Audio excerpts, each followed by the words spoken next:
All went well in the kitchen, and Arthur is back with us. Welcome back. How's it hanging? Don't worry, he's not going to answer that. Speaking of hanging, who would have thought Tony Vitello would be the slump buster for LSU baseball? The LSU football Tigers had 7 players drafted last weekend. No big surprise there. Offensive lineman Will Campbell led the way, went 4th overall to the Patriots. That made him the 6th LSU player to be drafted top 5 overall in the last 7 years, more than any other school during that span. Campbell joins Jaden Daniels, Derek Stingley, Jamar Chase, Joe Burrow, and Devin White in a distinguished group of Fighting Tiger NFLers. As for the current Tigers, they recently wrapped up spring ball, then picked up another transfer in defensive tackle Bernard Gooden, the number 1 player in the transfer portal when he committed. Gooden comes to Baton Rouge from South Florida and gives LSU another huge body up front at the point of attack. The Tiger D-line is becoming rather deep, and that's good because that's how the sausage is made in the Southeastern Conference. But today we're centering our laser Tiger focus on the other side of the ball. I mean, who doesn't want to hear about a high-powered aerial assault featuring the fastest receiving corps in all of college football? Yeah, I said the, and I'm going to say the again plenty of times between now and the season opener against Clemson.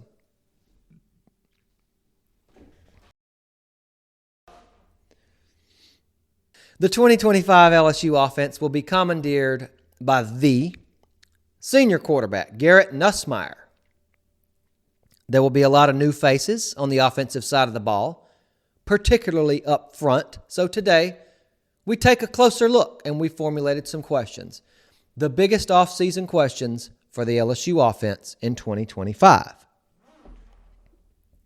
Keep in mind, these are merely questions, not question marks. Yes, there is a little bit of a difference there. Question mark within this context is almost like calling something a weakness. Almost. And I'm not doing that. I'm not even almost doing that. These are just questions that we don't know the answers to for now. Number 1 involves pass protection. Specifically, can LSU's offensive tackles keep Nussmeier standing upright long enough to do his thing? You lost 4 starters on the offensive line. All 4 of them drafted. But replacing the 2 tackles, Campbell and Emory Jones, who both started since they were true freshmen, will be one of the major tasks for this LSU team, period. In the Tigers' open spring practice a few weeks ago, the biggest takeaway from that entire long afternoon was the LSU defensive ends, who were far from slouches, consistently whipping the offensive tackles and getting to the quarterbacks. Tyree Adams and Weston Davis, 2 talented, highly recruited, massive individuals, are the leading candidates to start at tackle, with Adams projected to replace Campbell at the left tackle spot. But there's a true freshman out there. He was here in the spring as an early enrollee, a 5-star recruit named Carius Kern, who might sneak up and shock some people this fall, much in the same way Campbell and Jones shocked the world as freshmen. Head coach Brian Kelly obviously has no issues starting 1 or even 2 true freshmen at tackle, so watch out for Kern. Now, I don't necessarily think LSU has problems with pass pro yet, and I'm not saying the Tiger offense is going to be exposed as massive frauds next fall. If you follow recruiting, you know there's not a position on this team that's been recruited more thoroughly than the offensive line. But these guys are all pretty much young and inexperienced right now. What I'm saying is, while this is an unsettled issue right now, there's a lot to work with here, and it could be a strength by the midway point of next season. Of course, we could all be wanting to break into the football offices and chainsaw Brian Kelly's head off by the midpoint of next season too. Question number 2. Can the LSU running game improve behind the new offensive line? Okay, LSU had the number 2 pass offense in the SEC last season. But the Tigers' rushing offense, anybody got an idea where they ranked? 16th out of 16 teams. So, last. But why? Why was that the case? Okay, well, the 4 starting offensive linemen I mentioned earlier that LSU has to replace, those guys all got drafted. So you had almost an entire offensive line last season basically with NFL talent, and they finished last in the SEC in rushing? Something doesn't add up. Something's fishy. Like my sister used to say when our mother started frying gar patties in the kitchen. Something smells fishy. So how was an offensive line that was stacked with future NFL-level players not able to run the ball? Please, my good balls and ballettes, do not make the mistake of thinking it's because of the offensive line coach. Seriously, not many assistant coaches, if any, I'd rather have out there in the country than Brad Davis coaching this O-line. So if it wasn't the talent and it wasn't the individual coaching, using process of elimination, I think the problem was with the LSU offensive scheme. Joe Sloan is LSU's quarterbacks coach. He's done an outstanding job in that capacity, and he's also LSU's offensive coordinator, and his performance in that role left a lot to be desired last season, his first as an OC at this level. So what do I mean by the scheme was the problem? LSU's rushing numbers were better the year before, 2023, when they ran the same offense, basically. Had a different offensive coordinator, Mike Denbrock, but they were still operating exclusively from the shotgun. But they had a dual-threat quarterback in Jaden Daniels. But last year, with Nussmeier in there, you no longer have the dual threat at quarterback. You had no threat of the run, and that you're still trying to run the ball exclusively from the shotgun. Defenses didn't fear the quarterback run at the option mesh point, the handoff point, and they were able to go all in, keying on the LSU running backs. And so you had an immobile quarterback, immobile largely by choice, receiving the shotgun snap, handing the ball to a running back who's barely moving forward when he takes the handoff. No momentum.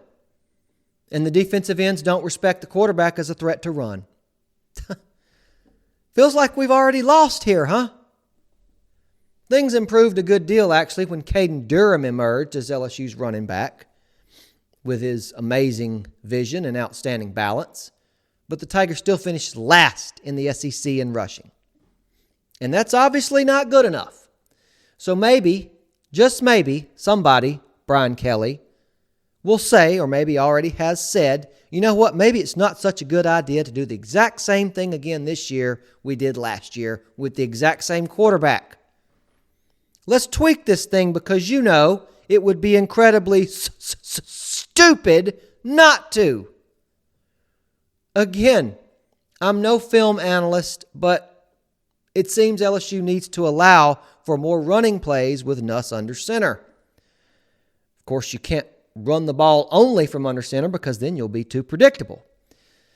And if the quarterback himself, Nussmeier, would be more willing to tuck the ball and run when he's got open grass in front of him, it would help this running game immensely. That's just 2 suggestions. But I'm not the $950,000 OC with a room full of smart football guys studying tape all hours of the night. Come up with something. Fix it. Make it happen. Question number 3. Again, these are questions and not necessarily question marks. We know the strength of this offense will be the passing game. But the question is, how good can they be? Just how explosive exactly can Nussmeier and the Tiger passing attack be? Does Nuss make the Joe Burrow, Jaden Daniels senior year leap into the Heisman verse? He will certainly not lack the weapons with which to do so. When you look at it on paper, it's hard to not be impressed at the sheer speed of this LSU receiving corps. You're bringing back Aaron Anderson, Chris Hilton, Xavion Thomas. All big contributors last year, all can fly. You brought in 2 outstanding transfer receivers, Berrien Brown from Kentucky, Nick Anderson from Oklahoma. And along with Aaron Anderson, I think these 2 may be the most complete wide receivers, the best all-around receivers on the team. I think they are. And you add another transfer in Destin Hill, who can also fly. And this isn't a speed thing, but you also have 2 formidable tight ends in Trades Green and Bauer Sharp, OU transfer. Then you throw in Caden Durham as a receiving threat out of the backfield. That's a lot of firepower. Some have raised the chemistry issue between quarterback and receiving group. Can Nuss develop chemistry with these new receivers in a short amount of time? Okay. Yes.